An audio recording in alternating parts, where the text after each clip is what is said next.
Hey guys, welcome to a new video on my channel. My name is Diego, and today we're going to be exploring the Korg Kronos 3. We're going to be listing the top 5 new features. To start off with, number 5, we have the startup time. Now I believe I have the Korg Kronos 2, if you guys can see it over there. I believe the time for the startup time for that one was like around 1:30 to 2 minutes.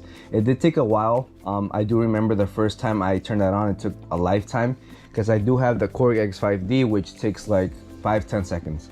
So, you know, I wish that this one had that capability of taking like maybe 30 seconds at most, but it is what it is. But we're gonna do the time right now to try to see let's see what the exact time is for the startup time. So you ready? We're gonna start in 3, 2, 1. All right, as you guys can see, the light on the lights are turned on, and there is that.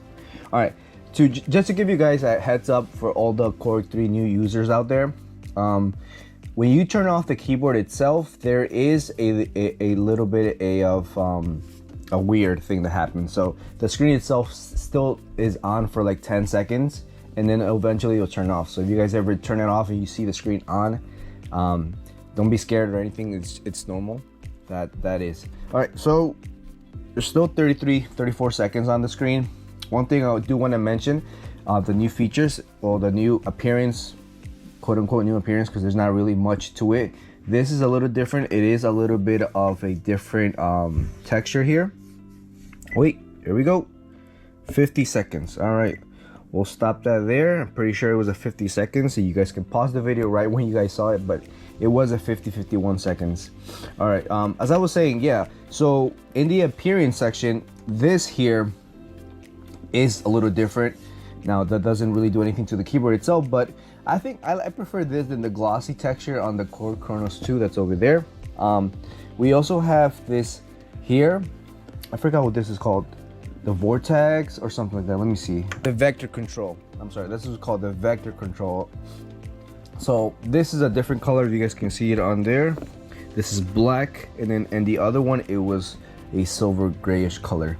Now another main thing that I think of the appearance itself, I like the way the Korg actually put this on the side. Now you can actually hold onto this when you're moving the keyboard on stage, and it kind of does help a lot rather than grabbing it through here, which was a little bit awkward at times. I used to grab it like this, but sometimes it'll feel a little bit annoying to move it like this, just because the keyboard itself is a little bit around like 31 pounds. It was a little bit heavy. So yeah, I think this is a new added feature that actually is a really helpful one.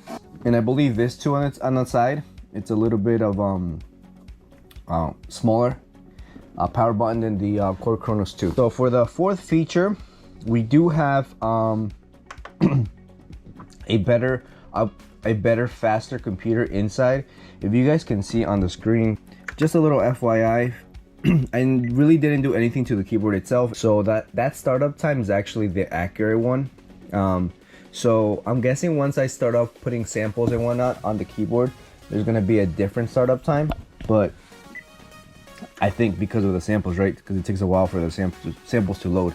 But we'll see, we'll test that out in the future. The computer inside is faster. So if you guys can see on the screen here, as I'm moving the wheel, everything is pretty smooth. I'll move it here. There's no lag or anything like that. So the screen is exactly the same. The only difference is that it's brighter, and also there is no like glare. Like if you guys go on the side right now, the screen is at the lowest brightness, but let me put this on back to where it was.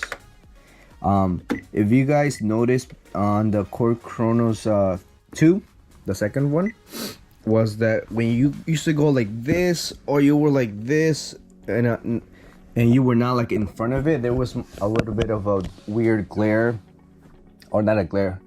You couldn't really see the screen. It was like weird because it like kind of turned darker and darker as you went to the side. So that was a little bit annoying at moments. The top 2 feature is that Korg itself decided to increase the SSD drive inside. I believe right now it's at 120, and actually let me get that info for you guys.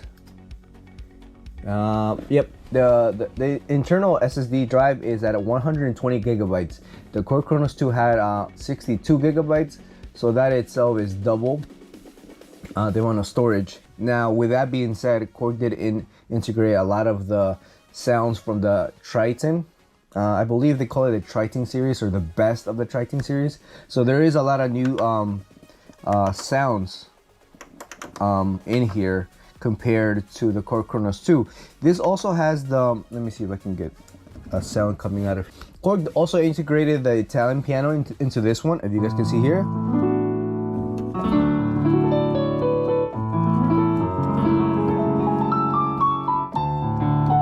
So we have a bunch of new sounds. There is shaking horn. I'll show you a few.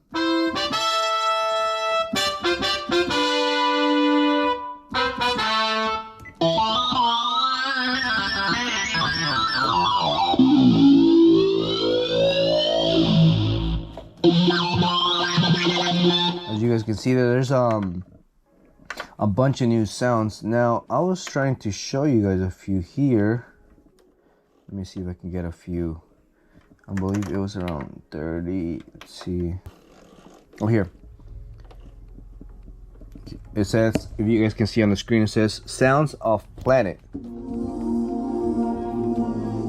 So that didn't, the Korg Kronos 2 didn't really have that. I didn't really see anything like that. There is a bunch of new sounds here, which is pretty awesome. Me myself, I love to combine sounds together and make a new sound. So having new sounds is also a big plus for me. Let's see, there's a little guitar here.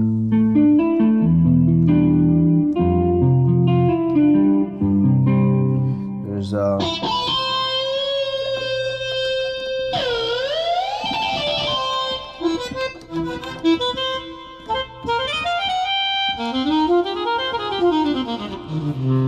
so you guys can see there's a bunch of new sounds which I really like.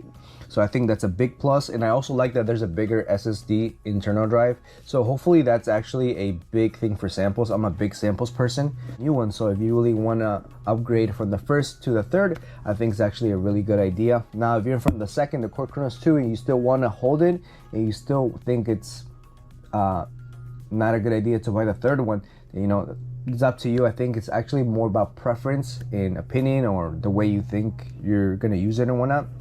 So I honestly think for me itself is gonna help me a lot in regarding playing live and also creating new combos, new sounds. So I think that for me will help a lot. Like I said before, want to upgrade from the first one to the third, it's a good idea. If you want to upgrade from the second to third, it's more about the opinion and your preference. So that's up to you too. Other than that, if you guys have any questions, suggestions, you guys think that this is worth buying, if you guys don't, leave a comment. Leave your opinions, but always be respectful. All right, and if you guys also want samples for any sort of keyboard, I have the Kronos, I have the Cross, and I have the other one, the Chrome, excuse me. So if you do, or if you need samples for concept, do let me know. I have a bunch, especially for my Latino family out there. We use a lot of sax, trombones, and guitars and basses and whatnot. So let me know if you have any questions. All right, hope you guys really enjoyed this video. We'll see you in the next time. Peace.